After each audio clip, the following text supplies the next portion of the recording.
You're right on time for Hope TV News Watch, today being 30th April 2024. Very good evening to you and a warm welcome to our news bulletin tonight. My name is Nelius Wanjiru and the sign language interpreter is Monica.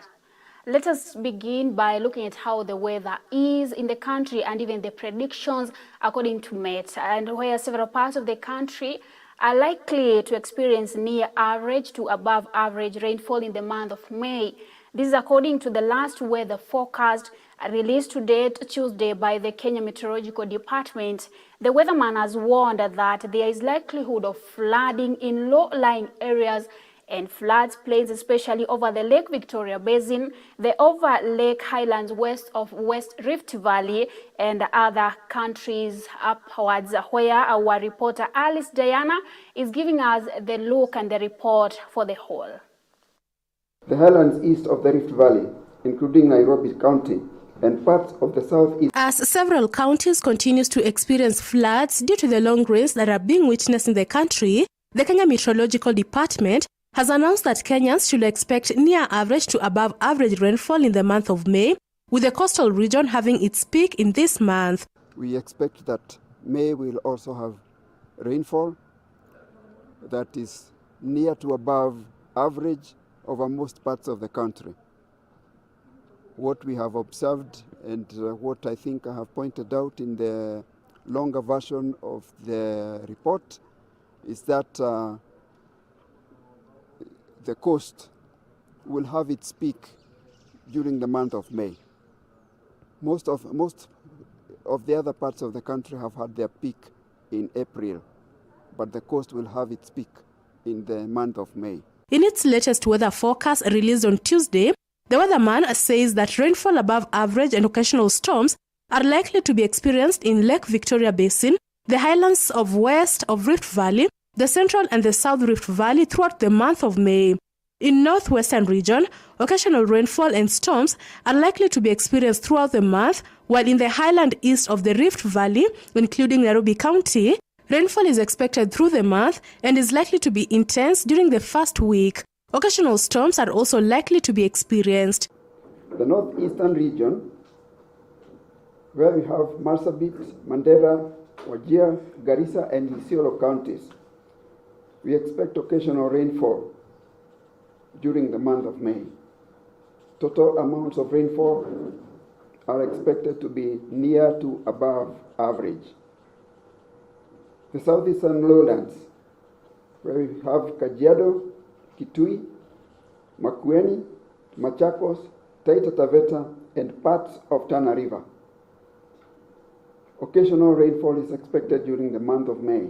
The coastal zone, we have for a long time called it the coastal strip, but when we started combining it with some parts of the southeastern lowlands, it's just the coast. The weatherman has warned that there is likelihood of flooding in low-lying areas and flood plains, especially over the Lake Victoria Basin, the highlands west of Rift Valley, the coastal region, as well as in poorly drained urban centers, with relevant authorities being advised to put in place measures to avert possible negative impacts that may arise. The highlands east of the Rift Valley, including Nairobi County and parts of the southeastern lowlands, that is the areas bordering Nairobi and the central region, are expected to receive rainfall in May and early June. The rest of June and July are expected to be generally cool and cloudy with occasional light rains. This rainfall is likely to be near to slightly above the May to July long-term mean. While appealing to Kenyans to heed to government calls to avoid any situation that endangers lives and livelihoods as we continue to experience the long rains, the Cabinet Secretary for Environment, Climate Change and Forestry, Soipan Tuya, noted that the encroachment in the riparian areas is among the issues that has aggregated the flooding situation being witnessed in the country. Sad moment for this country because of the lives that have been lost. It is unfortunate that most of the lives lost are really as a result of, people coming in the way of the natural water systems. We have, encroachment, we have constructions that are within riparian areas, which really, as part of our responsibility as citizens of this country, we must be very deliberate to make sure that we give nature its course by avoiding encroachment or even developments around riparian areas, around the drainage systems in our cities. Na ndio nimefika kusema poleni sana watu wa Mai Mahiu. Alice Diana, Hope TV News Watch. Hapa tumepoteza watu karibu 48. Thank you so much, Alice Diana, for that report. And now we move on, where the government spokesperson Isaac Mora has assured the state will allocate and settle hospital bills for the victims of Monday flash floods in Mai Mahiu. He was speaking to the press in Mombasa County, where he said the tragedy has confirmed 73 people dead and others who are admitted to the nearby hospitals. This comes even after top government leaders, including William Ruto, the President of the Republic of Kenya, and Nakuru Governor Susan Kihika, had visited the area earlier today. Hii mali yote, kama kuna mili bado kuna imekwama huko ndani, tuweze kuzitoa, ndio tuweze kuwapatia heshima ambayo inatoshana. Vile vile tumekuja hapa na tumekutana na wale ambao manyumba yao na mali yao, mbuzi, ng'ombe imebebwa na maji. Na tumewahakikishia ya kwamba serikali ya Kenya itahakikisha ya kwamba ile mali yote wamepoteza tutawarudishia. Kama kuna hakikisho ya kwamba hakutatokea na shida kama hii, basi tutaenda kujengea hawa manyumba pale. Lakini kama itatokea utafiti kwamba hakuna hakikisho ya kwamba haitatokea tena, tutanunua shamba kama serikali na tuende tuwajengee makao mengine mapya. Pia hapa tukiwa na ushirika wa Red Cross, tukiwa na washirika wetu wa Amref, tukiwa na washirika wetu wa World Health Organization, tuko na chakula ya kutosha, malazi ya kutosha, madawa ya kutosha, na tutahakikisha kwamba hawa watu ambao walipata shida hii wasiwe na matatizo mengine, iwe ni matatizo itu ile washapata tayari, ile kushughulika na ile kazi nyingine yote. Tutashirikiana county government, national government na mashirika haya yote ya Amref, Red Cross, World Health Organization. Still on matters floods in the country, President William Ruto convened a special cabinet meeting to deliberate on additional measures required to mitigate the effects of the ongoing torrential rains on life, property and livestock on the people of the country of Kenya. The cabinet receiver considered a weather forecast report from the Meteorological Department indicating that the ongoing rains will persist, intensify and duration, and warning that the situation could get dire because the soils around the country are fully saturated. Consequently, the cabinet directed that all members of the public residing within the risky areas are required to move out within 48 hours. These include areas near dams and other water reservoirs in public or private land, areas prone to mudslides and landslide, and riparian lands along rivers and other coasts across the country.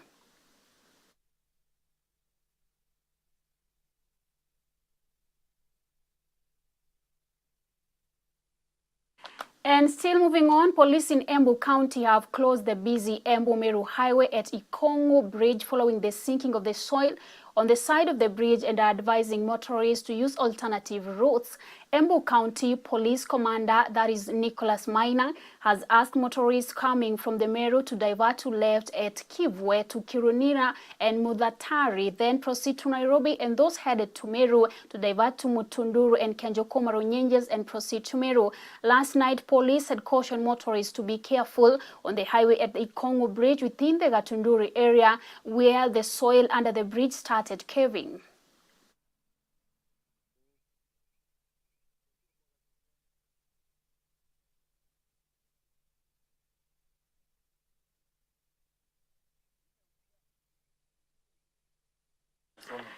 Moving on, still on those matters, is the Machakos County Governor Wavinya Ndeti. The county government has established a temporary rescue center at Kinani, a dispensary, saying 15 people have been killed by floods in the county.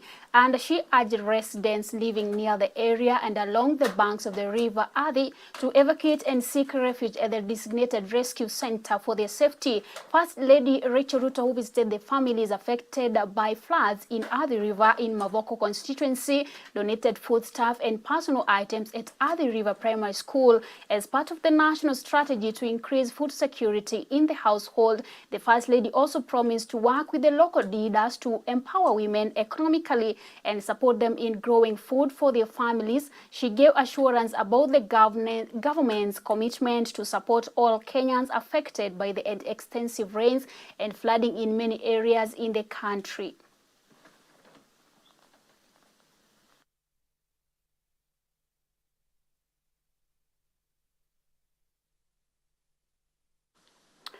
Now we focus on other matters where the Speaker of the National Assembly, Moses Wetangula, has approved a motion by Mubula MP Jack Omboka Wanami seeking to impeach Agriculture CS Mithika Linturi. Wetangula said the motion by the first time the lawmaker met the entire constitutional and outstanding orders threshold and allowed Wamboka to give a notice of the motion, which largely puts the CS on the edge of a fake fertilizer scandal. The House is expected to debate on the Thursday and their morning and afternoon sessions.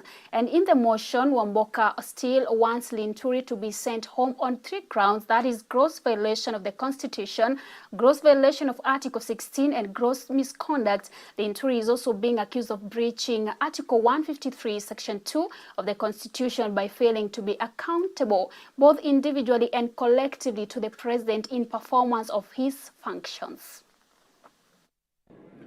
This is in relation to the approval of the procurement and distribution of fake fertilizer by the National Cereals and Produce Board and submitting false information to a committee of the National Assembly on the distribution of GPC diatomaceous, which was distributed as a soil conditioner and not a fertilizer.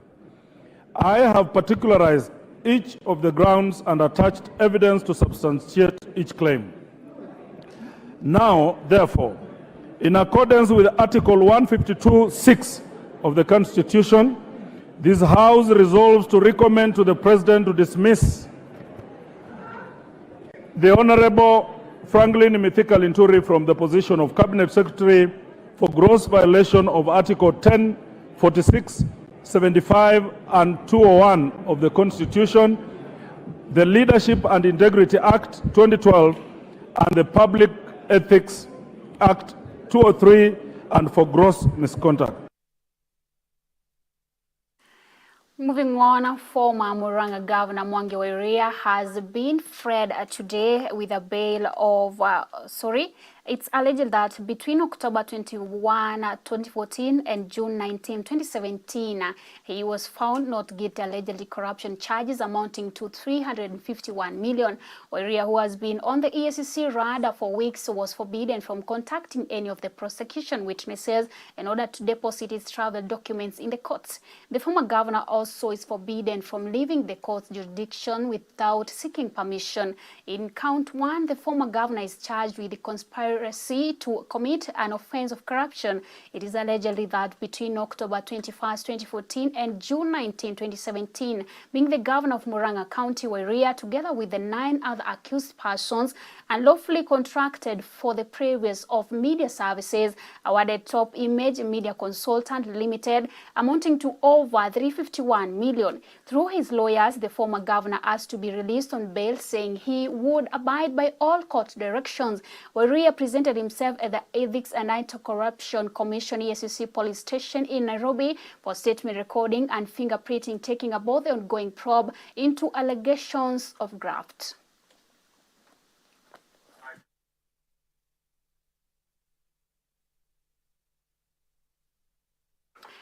And with that report, let's take a short break. We shall come back with more news. Don't go too far.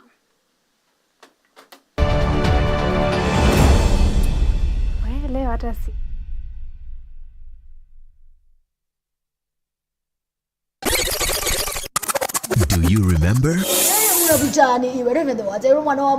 day is a party. Other people in the station, yo, put your hands up. If you got a question, Jesus is the answer. I don't know another part. Listen and live. Mimi Angela nimeshanga sana, nilifikiri kubarikiwa ni kuwa na mali mingi, kumbe mimi nilijidanganya. Listen and live. Revolution.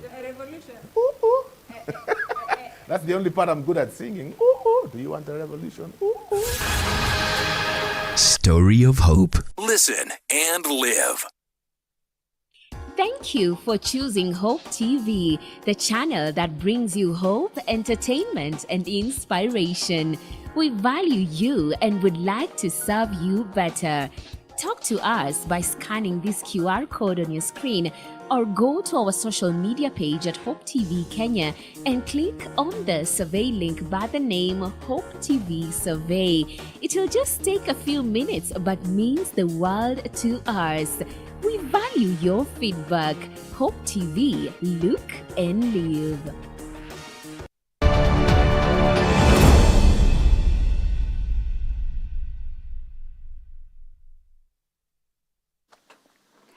Let us now go on where the supplement of the Law Society of Kenya, LSK, provides the legal fraternity and the general public up-to-date laws in the centralized reposition. The Law Society of Kenya has launched the 24th annual supplement, which provides the legal fraternity and the general public up-to-date in the law centralized repository.